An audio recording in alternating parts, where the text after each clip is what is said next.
Ladies and gentlemen, welcome back to my channel. My name is Dr. D Oracle, and I'm coming back at you again today with some information that is going to help you to better proceed in doing your shadow work.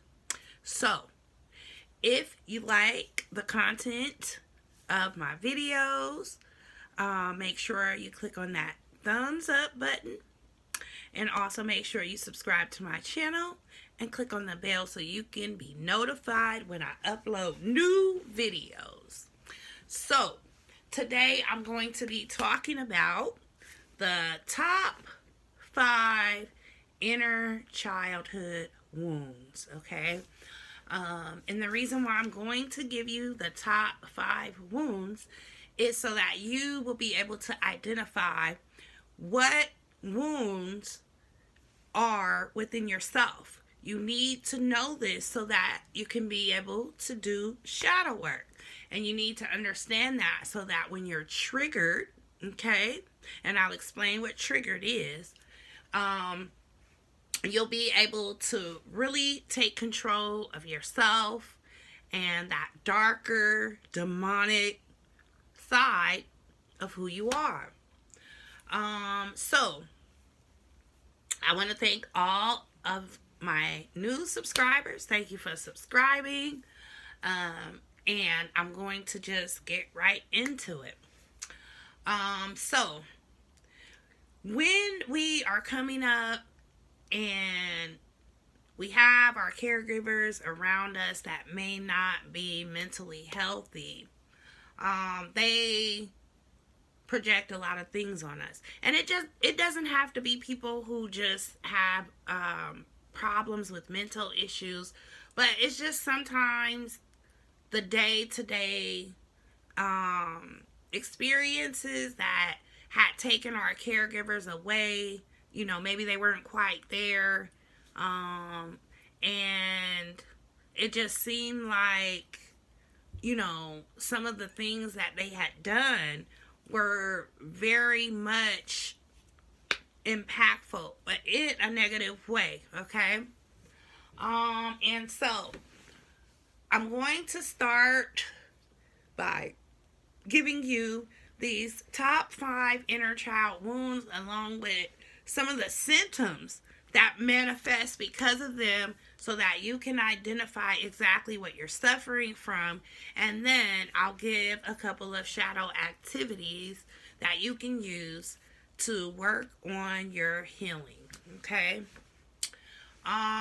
So I think one of the biggest inner child wounds that people have, and I think everyone has a little bit of neglect, okay? And neglect kind of comes from, like, it could be on a scale anywhere from, like, here's an absent parent being neglectful over here. In the middle is the working parent. They're present, but they're neglectful in several aspects.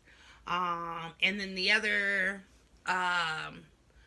type of parent who's there but they're neglectful because they have addictions or, you know, just other mental health issues that they're working with.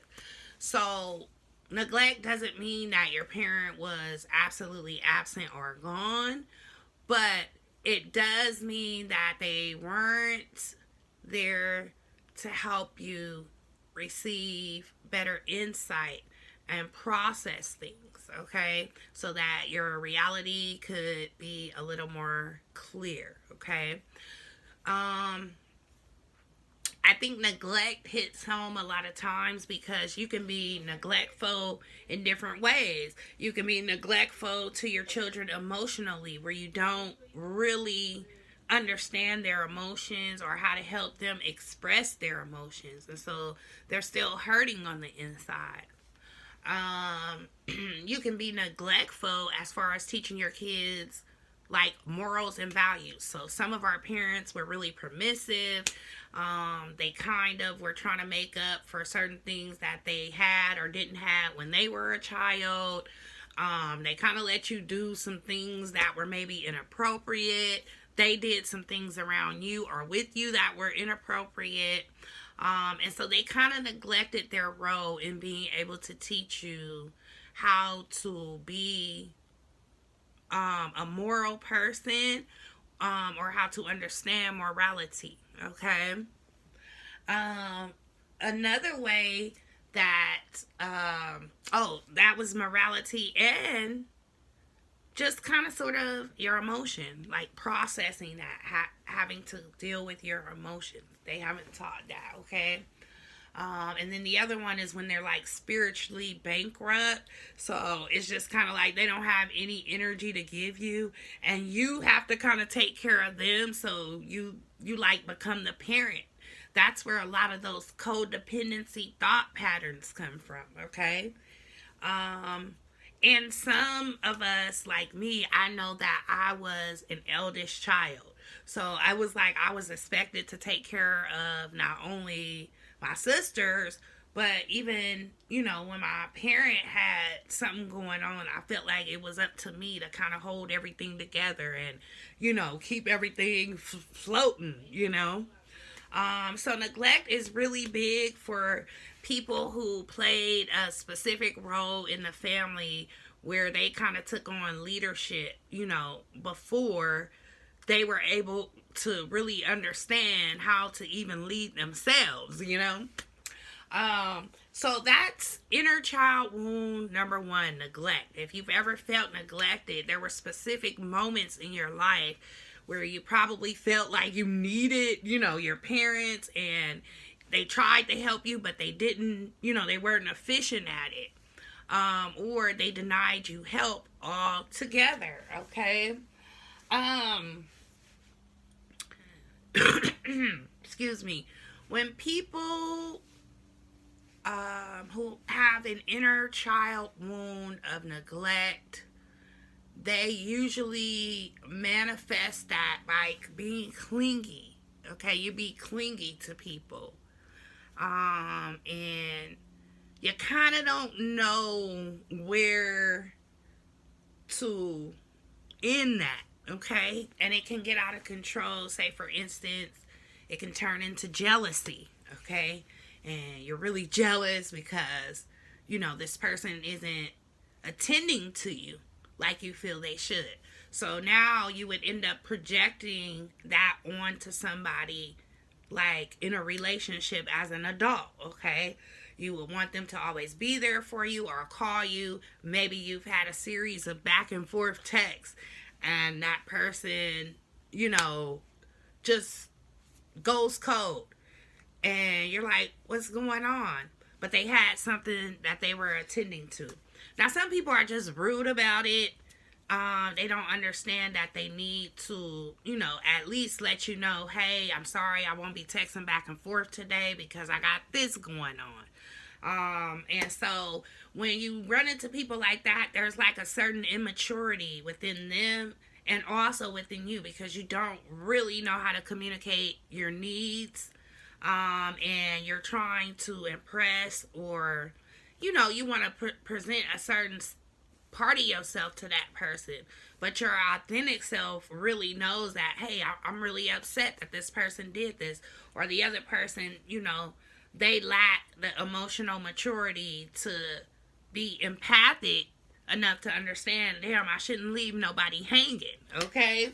So you'll attract that type of person that will mirror that back to you, okay? That you're being clingy, or, you have issues with not understanding where you need to kind of sort of let up on a person, okay? And like I said, those things can turn into jealousies.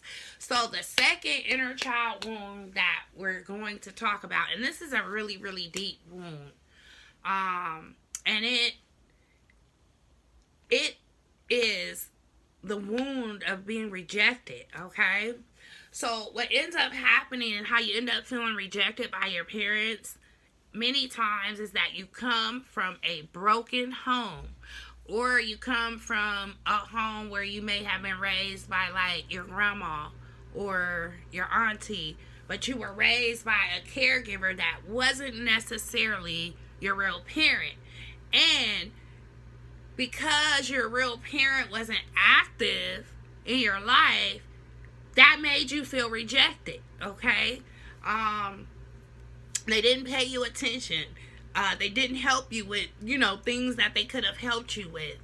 And you had a lot of anger pent up inside you. I know I did, because my dad wasn't there. So when I started getting older, I had pent up anger in me.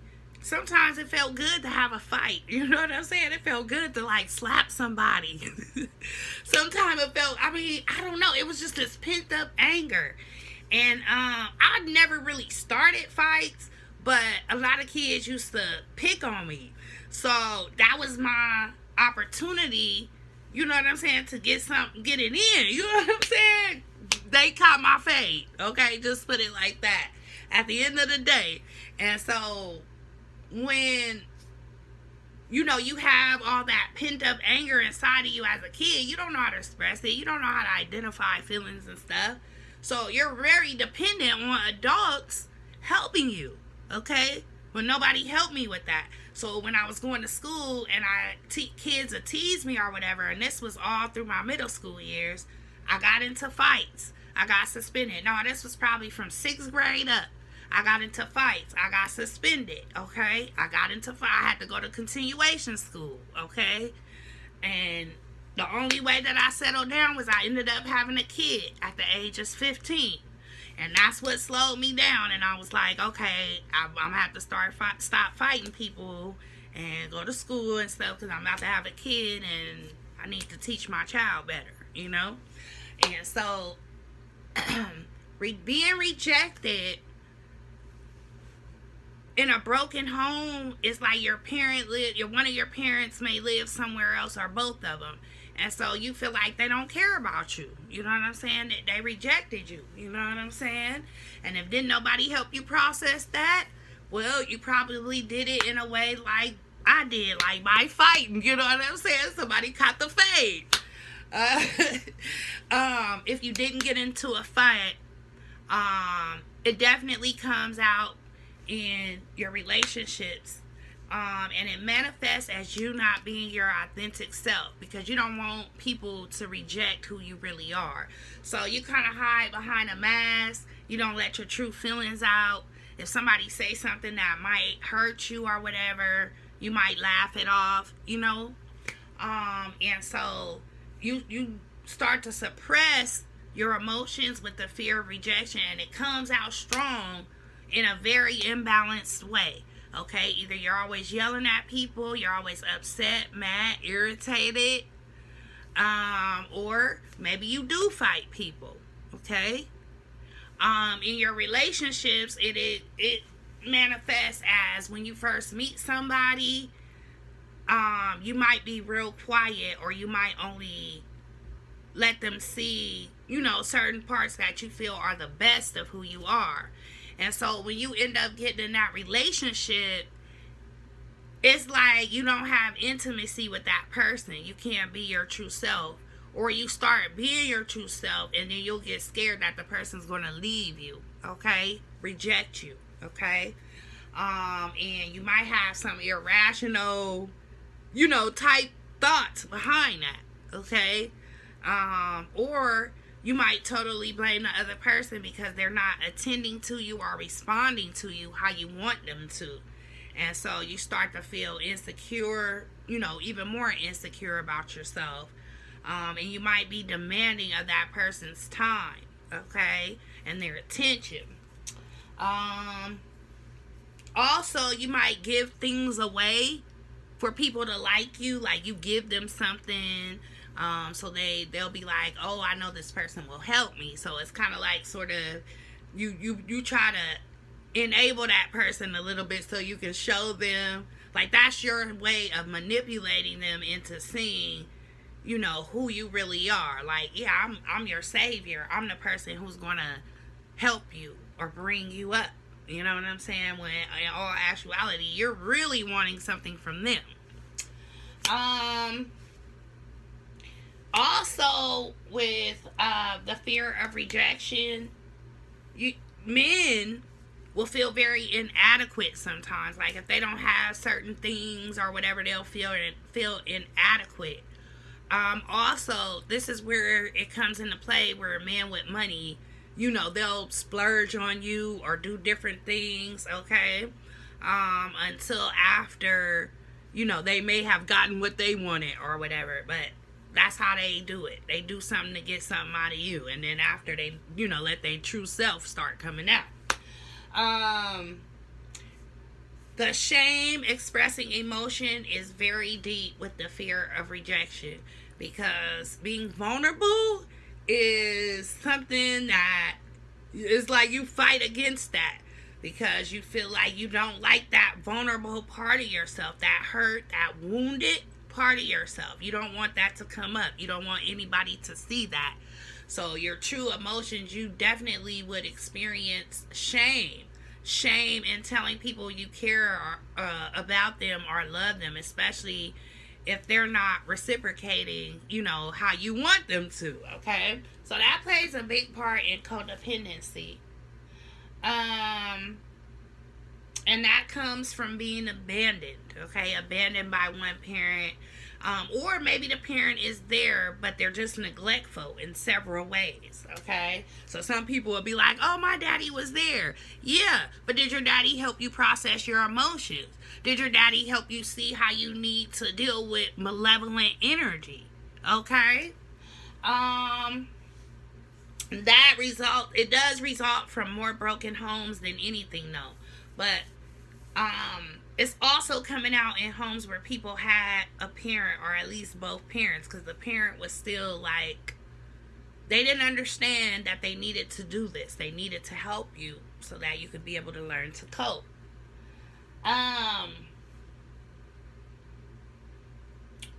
Fear of abandonment. That is going to be the third inner child wound that you have to look out for. With the fear of abandonment, it's either you're always scared about the way that your attachment is to someone, or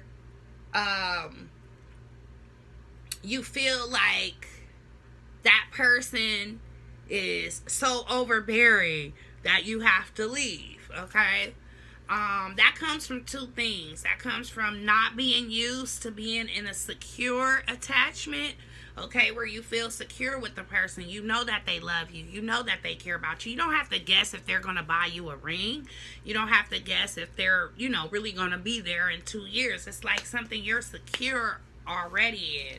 So that fear of abandonment, when that insecure attachment settles within you, it's like you're so used to a pattern of having to leave or someone leaving you. Even in a secure attachment, you will start to experience a certain pathology, okay, that's associated with that. So it'll make you want to run away from the person. Really, it's you, because you're in a new type of situation, so you don't feel comfortable. Some people who have fear of abandonment, they will stay with, people who need them, who are needy, okay? And the reason why they do that is because they know, that person isn't going nowhere.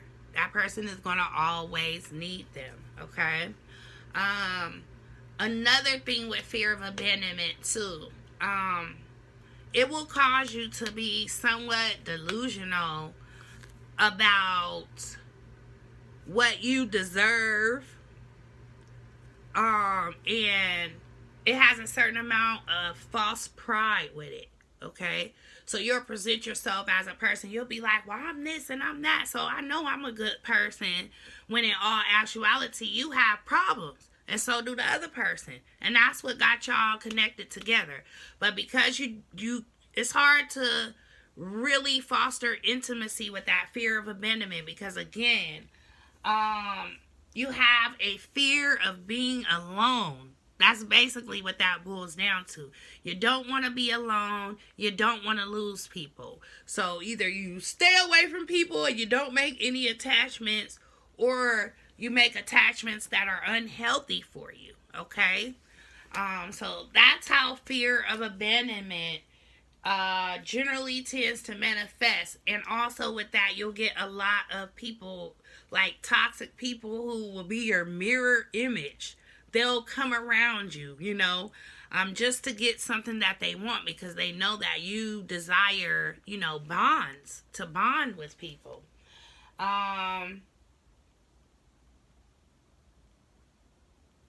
It's like with that too, you'll need to take solitude, okay?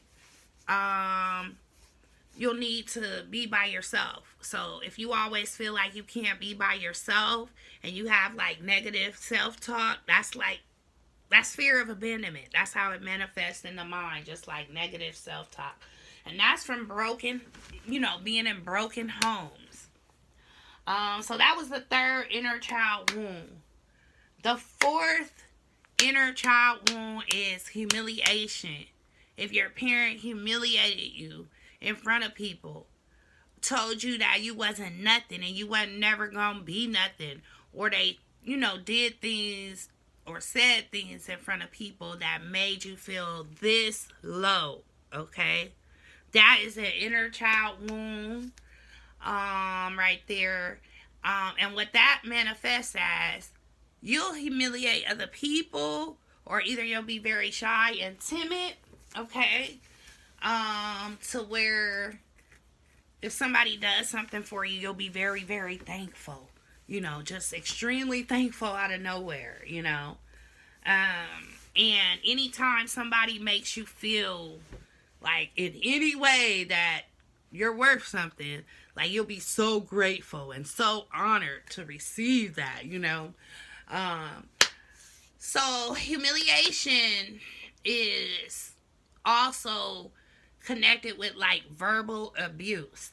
So people who've been verbally abused, or their parents, said kind of rotten things to them, those things stuck. Words are very powerful, okay? And if you do magic, or you know anything about magic, the word, what you speak over your spell, yeah, it's like a spell to the person. If you can speak a spell over somebody with them right in front of you, you got them good, okay? So humiliation, that is the fourth inner child wound. The fifth inner child wound is betrayal, okay? Betrayal. People lied to you, or they didn't tell you, maybe they lied to you about who your dad was or something like that, but they betrayed you. And sometimes that could be a wound of now. If people betray you now, that could wound you again and hurt you psychically speaking, okay, until you do deal with that or heal from it, okay?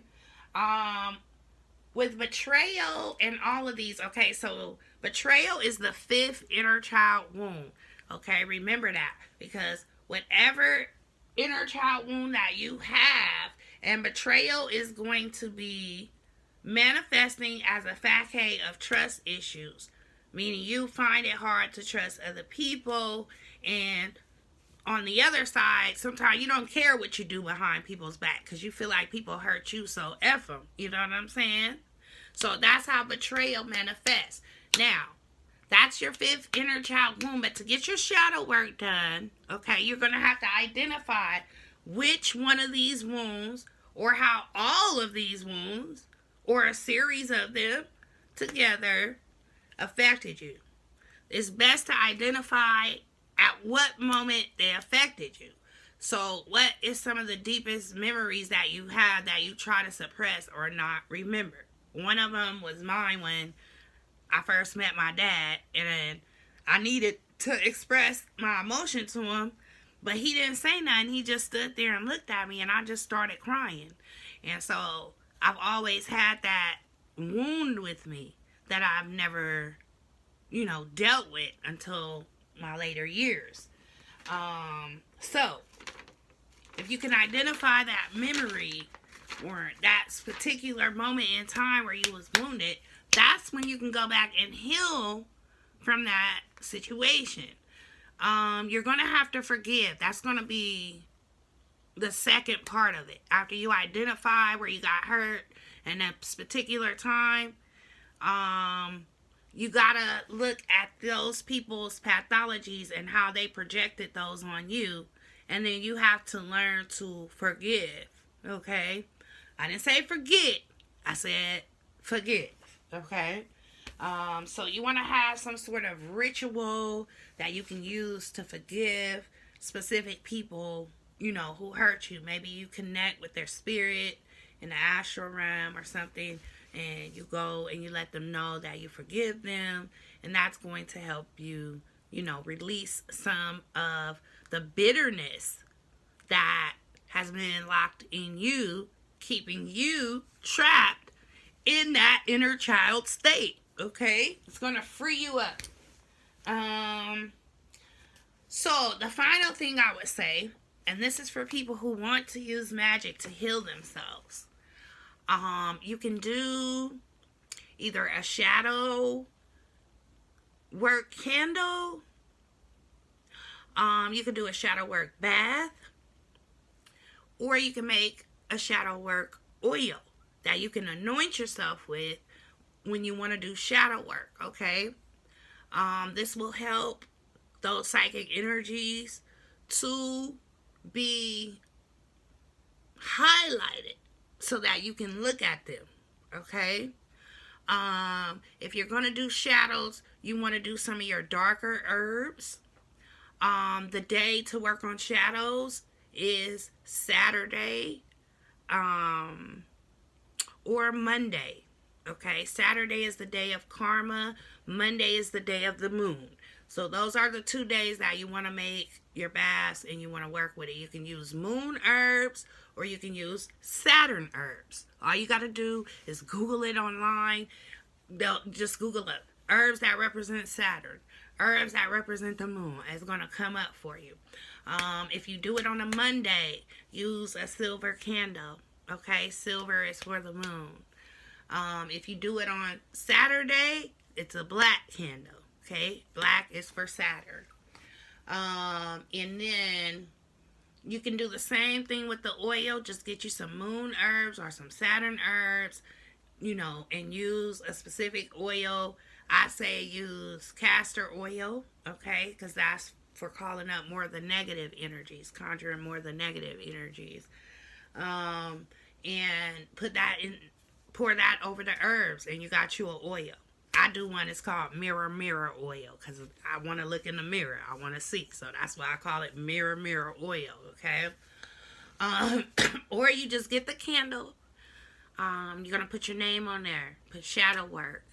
If you have tarot cards, put the devil right there with it, okay?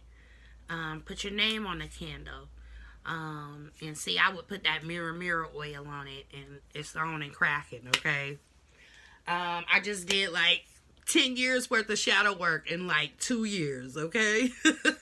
Anyways, those are my 3 suggestions for you if you want to get started on your shadow work, okay? And I gave a clue in my last video about, I forget which video it was, but it's in the videos from the last 2 weeks. So watch them all now. But anyways, that's what you're going to do to get your shadow work popping. Thank you for stopping by my channel. And I guess I'll see you on the next one.